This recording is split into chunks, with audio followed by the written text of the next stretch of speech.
Merci. Merci Sechrebi pour cette introduction.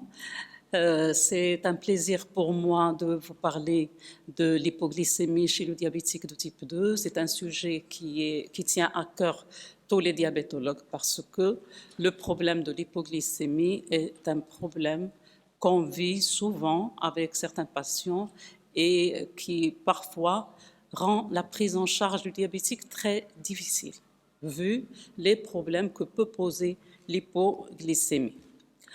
Je dirais comme introduction que l'hypoglycémie représente un enjeu majeur pour tous les diabétiques et particulièrement pour ceux qui sont traités par l'insuline ou les insulinosécréteurs.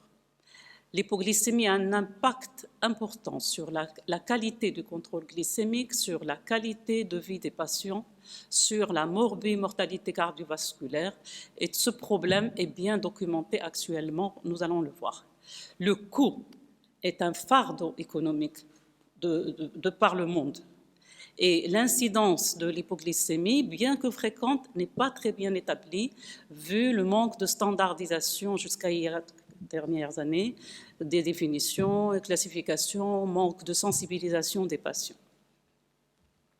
Dernièrement, l'ADA 2018 nous a sorti une classification, définition des hypoglycémies qui est étalée sur 3 niveaux. Le niveau 1 avec une glycémie inférieure à 0,7 et avec quelques signes légers d'hypoglycémie. Le niveau 2, c'est une hypoglycémie assez importante dans les valeurs inférieures à 0,54 grammes par litre et qui incite à intervenir et corriger l'hypoglycémie.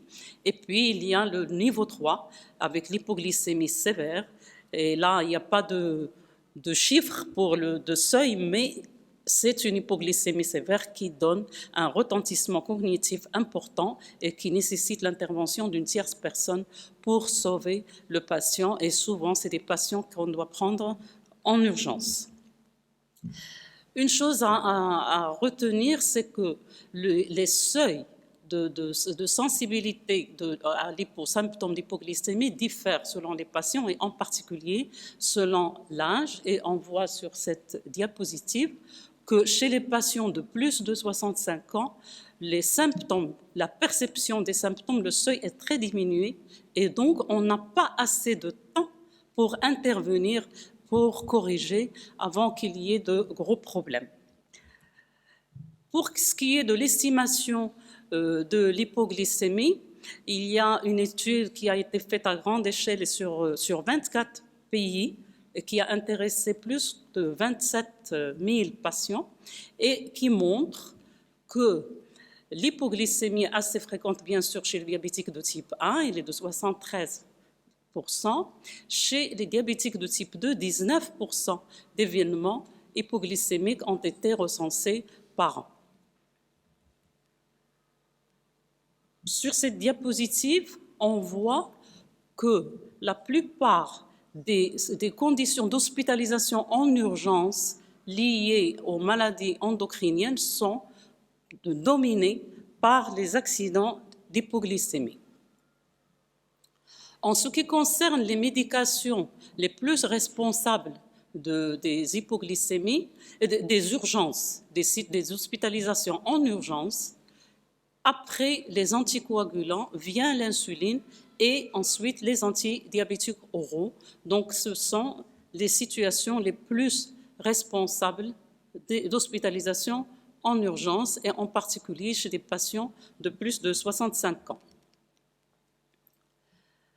Un problème qui est très important en matière d'hypoglycémie, c'est que l'hypoglycémie n'est pas toujours reconnue, ressentie par le patient. Et depuis l'avènement du holter glycémique, les études ont montré qu'il y a plusieurs manifestations retenues au niveau du lecteur, de l'enregistrement holter glycémique qui ne sont pas ressentis par les patients. Et les chiffres sont assez importants. Dans une étude, il y a 63%, dans une autre, 80%. Et la plupart de ces événements surviennent la nuit, chose qui est encore plus sérieuse. Quelles sont les causes et les facteurs de risque de l'hypoglycémie? Je pense que vous les connaissez tous. Les causes, c'est un repas oublié ou un repas inadéquat, un exercice physique non programmé, surdosage thérapeutique, consommation de certains médicaments et de la consommation d'alcool, l'augmentation de la sensibilité à l'insuline, la diminution de la clairance de l'insuline. Il y a aussi des facteurs de risque vis-à-vis de l'hypoglycémie sévère, qui sont surtout l'âge du patient, la durée d'évolution du diabète et en particulier la durée de l'insulinothérapie, un contrôle glycémique très strict, nous y reviendrons plus tard, le sommeil, la plupart des événements surviennent au cours du sommeil, les antécédents d'hypoglycémie sévère, les patients qui ont déjà fait une hypoglycémie sévère sont plus à risque d'en refaire, et bien sûr l'insuffisance rénale. L'hypoglycémie est donc un facteur qui est connu aussi bien chez le diabétique de type 1 que chez le diabétique de type 2 et sa fréquence augmente avec la durée de l'insulinothérapie, comme vous le voyez sur ce schéma. Les sulfonylurées sont également responsables des hypoglycémies en général modérées et ils sont responsables, ils donnent moins d'hypoglycémie que l'insuline. Alors, en ce qui concerne le contrôle glycémique a des conséquences sur la fréquence de l'hypoglycémie. En ce qui concerne donc la variabilité glycémique, le contrôle très strict et les antécédents d'hypoglycémie. Et la relation entre variabilité glycémique et fréquence des hypoglycémies est actuellement très bien documentée et vous voyez ici différentes études qui insistent sur cet élément. Il y a aussi cette étude de Switch qui montre que l'augmentation de la variabilité glycémique augmente le risque des hypoglycémies, aussi bien dans le diabète de type 2 que dans le diabète de type 1. Et vous voyez ici sur la diapo que ce soit les hypoglycémies nocturnes, les hypoglycémies sévères. Plus la variabilité augmente, plus le risque d'hypoglycémie augmente.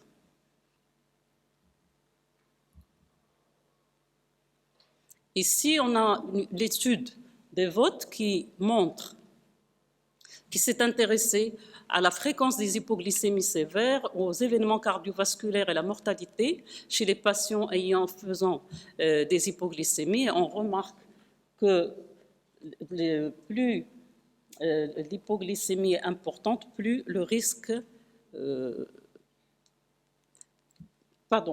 plus la variabilité glycémique à jeun est importante, plus le risque d'hypoglycémie, le risque de mortalité et d'événements cardiovasculaires est important. Le contrôle glycémique intensif, ici je ne vous apprends rien du tout, vous connaissez tous que les bras intensifs font plus d'hypoglycémie et ici les grandes études qui ont été faites, que ce soit le KPDS, Advance, Accord, VADT, mais on a Accord, que tout le monde connaît, que tous les diabétologues connaissent, cette étude qui a été interrompue avant la fin à cause de la fréquence des hypoglycémies au niveau du bras intensif. Je vais aller plus vite pour ne pas vous retarder et donc je passe au volet de l'impact de l'hypoglycémie. L'hypoglycémie a plusieurs impacts, aussi bien sur les événements cardiovasculaires et la mortalité, elle a des impacts sur la qualité de l'équilibre glycémique, sur la comorbidité, donc la démence, les chutes, les fractures, impacte la vie, la qualité de vie, et surtout un impact économique. Je vais les voir rapidement. Ici, sur cette diapo, on remarque que les accidents ischémiques sont beaucoup plus fréquents avec l'hypoglycémie qu'avec l'hyperglycémie. Les risques cardiovasculaires, nous avons, après 10 événements d'hypoglycémie sévère, la mortalité augmente de 9%.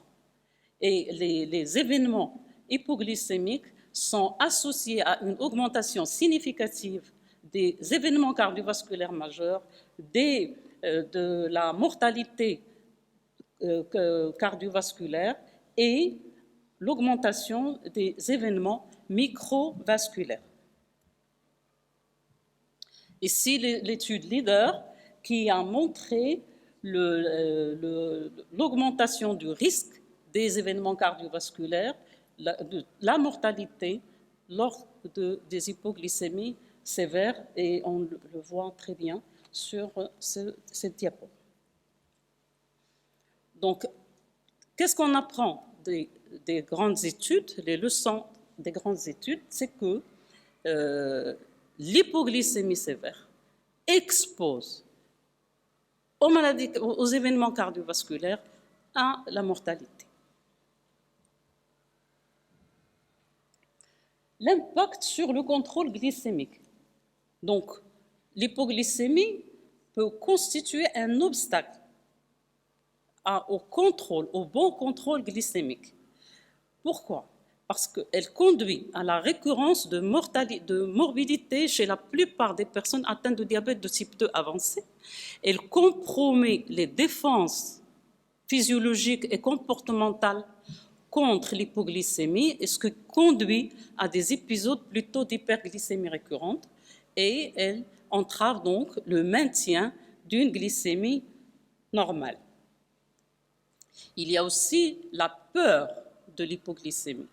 Plus le patient fait une hypoglycémie, plus il a peur de refaire une autre hypoglycémie, et donc ça entrave le contrôle glycémique. Et s'il y a une étude qui a été faite, on a donné à des patients des fiches pour remplir une échelle de soucis, de problèmes, et on a constaté que les patients qui ont déjà eu des antécédents d'hypoglycémie, l'échelle est plus importante, ils ont plus peur de l'hypoglycémie. Le risque de démence, ça c'est le problème des sujets âgés. L'hypoglycémie chez le sujet âgé a des retombées, en plus de ce que je viens de dire sur le plan cardiovasculaire, etc. Il y a le problème de démence, et on a remarqué plus il y a d'événements d'hypoglycémie, plus le risque de démence augmente. Sur l'impact sur la vie, l'hypoglycémie, c'est en permanence, c'est une préoccupation permanente chez le patient, que ce soit au niveau santé, au niveau social, au niveau du travail, au niveau du sommeil. Au niveau de la santé, le patient, quand il fait des hypoglycémies, il va entraîner un impact à la fois physique, mental, et il va retentir aussi sur comment le patient manage son diabète, pour manager son équilibre glycémique. Sur la vie sociale aussi, il y a un retentissement très important, aussi bien de la conduite, le voyage, c'est un retentissement qui reste permanent chez le patient. Le sommeil, surtout j'ai dit que les épisodes surviennent surtout la nuit, donc le patient dort mal et il se réveille en mauvais état, et donc il n'est pas apte à travailler, il n'est pas apte à se concentrer, et donc ça retentit sur le lendemain. Ici, pour parler de retentissement sur le travail, une étude qui a été faite et qui montre que quand les épisodes d'hypoglycémie surviennent durant le travail ou en dehors des horaires de travail, dans les deux cas, il y a un retentissement sur le coût, parce qu'il y a un absentéisme, il y a des gens qui s'absentent, il y a des gens qui ratent des réunions, et là on voit ce retentissement sur la vie professionnelle. Pour ce qui est du sommeil, vous avez ici des études qui ont été faites et qui montrent que 70% des patients qui font des événements la nuit, ils sont très fatigués le lendemain. La qualité de vie est impactée dans toutes ses formes, que ce soit au niveau du sport, que ce soit au niveau de la vie sociale, que ce soit un retentissement sur le bien-être du patient. Et surtout, un gros problème, c'est celui de la conduite. Et il a été remarqué que les accidents qui surviennent, 82% quand le patient conduit. Sur le plan économique, et je ne vais pas parler aussi bien que mon ami professeur Heikel, qui a parlé ce matin les retombées économiques du diabète. Là, c'est juste un petit focus sur l'hypoglycémie. Et donc, l'hypoglycémie, elle engendre des conséquences économiques très importantes. Et ces conséquences sont liées à des coûts qui peuvent être directs ou indirects. Alors, les coûts directs c'est dans l'hypoglycémie sévère, les malades ils ont besoin d'être hospitalisés en urgence, il y a l'ambulance, il y a la surveillance glycémique, la visite chez le médecin, tout ça, c'est des coûts directs qui sont engendrés par l'hypoglycémie. Et il existe aussi des coûts indirects. Des coûts indirects, c'est ce que j'ai dit tout à l'heure, l'absentéisme, etc. Je vais vite, ça y est, j'ai fini. Donc là, c'est pour toujours montrer le coût. Ici, montre le coût dans les hypoglycémies qui ne sont pas sévères. Même les hypoglycémies modérées, ils engendrent des coûts importants qui sont liés aux la surveillance glycémique, donc acheter beaucoup de bandelettes, consulter, téléphoner, et tout ça, c'est des coûts. Et puis, le patient est fatigué, il vient en retard au travail, et tout ça, ça retentit sur le plan économique. Donc, en conclusion, je dirais que l'hypoglycémie représente un enjeu majeur pour tous les diabétiques, en particulier ceux à l'insuline et au sécrétagogue. C'est un facteur limitant à l'obtention d'un contrôle glycémique optimal.